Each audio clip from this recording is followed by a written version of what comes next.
এই পৃথিবীতে যদি সত্যিকার বেস্ট ফ্রেন্ড বলে কেউ থেকে থাকে, সেটা আপনি নিজেই। কারণ দিন শেষে সবাই ব্যস্ত নিজের জীবনে, কিন্তু আপনি কখনো নিজেকে ছেড়ে যাবেন না।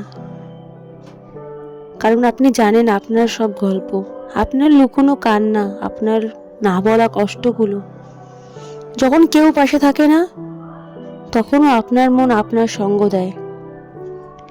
এই পৃথিবীতে যদি কেউ থেকে থাকে যে শেষ অবধি আপনার পাশে থাকবে, সেটা একমাত্র আপনি। আপনার সাফল্য, আপনার ব্যর্থতা, আপনার হাসি কান্না, সবকিছুর সাক্ষী আপনি নিজেই।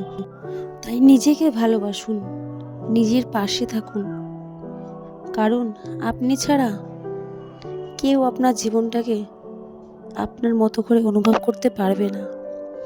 নিজেকে সময় দিন, নিজেকে গুরুত্ব দিন, কারণ আপনিই আপনার সবচেয়ে বড় শক্তি।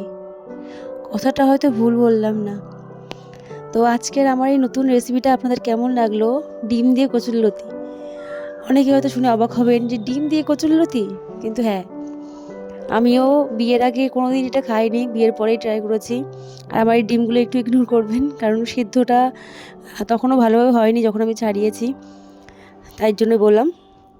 আর ডিম দিয়ে কচুরলতি কিন্তু সত্যি একটা নতুন রেসিপি, খুবই ভালো লেগেছে খেতে, তাই আপনাদের সাথেও শেয়ার করে ফেললাম এই রেসিপিটা। যদি ভালো লেগে থাকে একটা কমেন্ট করবেন, আর চ্যানেলে নতুন হয়ে থাকলে একটা সাবস্ক্রাইব করে দেবেন। ভিডিও ভালো লাগলে একটা লাইক কমেন্ট শেয়ার করবেন। তো দেখা হচ্ছে পরে একটি ভিডিওতে।